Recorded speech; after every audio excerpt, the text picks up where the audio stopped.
Hi ಎಲ್ರಿಗೂ ನಮಸ್ಕಾರ. Hasini cooking ಚಾನಲ್ಗೆ ಸ್ವಾಗತ. ಇವತ್ತಿನ ರೆಸಿಪಿ ಮಾವಿನಕಾಯಿ ಚಟ್ನಿ ಹೇಗೆ ಮಾಡೋದು ಅಂತ ನೋಡ್ಕೊಂಬರೋಣ ಬನ್ನಿ. ಮೊದಲಿಗೆ ನಾನಿಲ್ಲಿ ಒಂದು ಮಾವಿನಕಾಯಿನ ಸಿಪ್ಪೆ ಎಲ್ಲ ತೆಗೆದು ತೊಳೆದು ತುರಿದು ಇಟ್ಕೊಂಡಿದ್ದೀನಿ. ನಂತರ ಒಂದು 8ರಿಂದ 10 ಎಸಳು ಬೆಳ್ಳುಳ್ಳಿ ತೊಗೊಂಡಿದ್ದೀನಿ, ಸ್ವಲ್ಪ ಕೊತ್ತಂಬರಿ ಸೊಪ್ಪು, ಸ್ವಲ್ಪ ಜೀರಿಗೆ, ಒಂದು 1/4 ಸ್ಪೂನಷ್ಟು ಮೆಂತ್ಯ ಜಾಸ್ತಿ ಹಾಕಬಾರ್ದು, ಕಹಿ ಬರುತ್ತೆ ಅಂತ ಹೇಳ್ಬಿಟ್ಟು ಸ್ವಲ್ಪ ಹಾಕಬೇಕು. ಖಾರಕ್ಕೆ ಎಷ್ಟು ಬೇಕೋ ಅಷ್ಟು ಒಣಮೆಣಸಿನ್ಕಾಯಿ, ಸ್ವಲ್ಪ ಕಾಯಿ ತುರಿ, ಚಿಟಿಕೆಯಷ್ಟು ಅರಿಶಿಣ, ಒಂದು ಅರ್ಧ ಬಟ್ಲಷ್ಟು ಕಡಲೆ ಬೀಜನ ಹುರಿದು ತೊಗೊಂಡಿದ್ದೀನಿ. ಒಗ್ಗರಣೆ ಮಾಡ್ಕೊಳ್ಳೋದಕ್ಕೆ ಒಂದು ಮೀಡಿಯಮ್ ಸೈಜ್ ಈರುಳ್ಳಿನ ಚಿಕ್ಕದಾಗಿ ಕಟ್ ಮಾಡಿ ಇಟ್ಕೊಂಡಿದ್ದೀವಿ, ಸ್ವಲ್ಪ ಕರಿಬೇವಿನ ಸೊಪ್ಪು, ಸಾಸಿವೆ, 1-1.5 ಸ್ಪೂನ್ ಎಣ್ಣೆ ತೊಗೊಂಡಿದ್ದೀನಿ. ಈಗ ಇದನ್ನೆಲ್ಲ ಮಿಕ್ಸಿಗೆ ಹಾಕ್ಕೊಂಡು ರುಬ್ಕೊಂಬರೋಣ.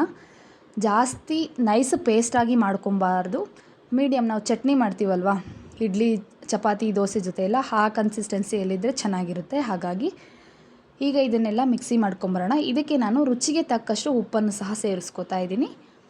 ಈಗ ಮಿಕ್ಸಿ ಮಾಡ್ಕೊಂಬಂದಮೇಲೆ ಇದಕ್ಕೆ ನಾನು ಒಗ್ಗರಣೆ ಕೊಡಬೇಕು. ಇದು ಬಿಸಿ ಅನ್ನದ ಜೊತೆ ಮತ್ತು ಮುದ್ದೆ ಜೊತೆ ಸೂಪರ್ ಕಾಂಬಿನೇಷನ್ ಅಂತಲೇ ಹೇಳ್ಬೋದು. ಸಖತ್ತಾಗಿರುತ್ತೆ, ಹುಳಿಯಾಗಿ ಸಖತ್ತಾಗಿರುತ್ತೆ ಚಟ್ನಿ. ಒಮ್ಮೆ ಟ್ರೈ ಮಾಡಿ ನೋಡಿ. ಮೊದಲಿಗೆ ಒಂದು ಪಾತ್ರೆಯಲ್ಲಿ 1.5 ಸ್ಪೂನ್ ಎಣ್ಣೆ ಹಾಕಿ ಬಿಸಿ ಆದಮೇಲೆ ಸಾಸಿವೆ, ಕರಿಬೇವು, ಈರುಳ್ಳಿ ಹಾಕಿ ಸ್ವಲ್ಪ ಕಲರ್ ಚೇಂಜ್ ಆದಮೇಲೆ ನಾವು ರುಬ್ಬಿಟ್ಕೊಂಡಿರುವಂಥ ಚಟ್ನಿನ ಹಾಕಿ, ಇದು ಜಾಸ್ತಿ ಕುದಿ ಬರಬೇಕು ಅಂತ ಏನಿಲ್ಲ, ಒಂದು ಕುದಿ ಬಂದರೆ ಸಾಕು. ಸೂಪರ್ ಟೇಸ್ಟಿಯಾಗಿರುವಂಥ ಮಾವಿನಕಾಯಿ ಚಟ್ನಿ ರೆಡಿ ಆಗಿರುತ್ತೆ. ನಿಜವಾಗ್ಲೂ ತುಂಬ ಇಷ್ಟ ಆಗುತ್ತೆ. ಈ ಚಟ್ನಿನ ಒಂದೊಂದು ಕಡೆ ಒಂದೊಂದು ಥರ ಮಾಡ್ತಾರೆ, ನಾವು ಈ ರೀತಿ ಮಾಡ್ತೀವಿ. ಸಖತ್ ಟೇಸ್ಟಿಯಾಗಿರುತ್ತೆ. ಒಮ್ಮೆ ಟ್ರೈ ಮಾಡಿ ನೋಡಿ.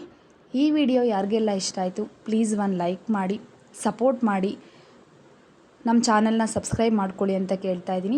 ಮರಿದಿರ ಬೆಲ್ ಬಟನ್ನ ಕ್ಲಿಕ್ ಮಾಡಿ, ಯಾಕಂದರೆ ನಾನು ಯಾವುದೇ ವಿಡಿಯೋ ಅಪ್ಲೋಡ್ ಮಾಡಿದ್ರೆ ನಿಮಗೆ ನೋಟಿಫಿಕೇಷನ್ ಬರುತ್ತೆ. Thank you for watching.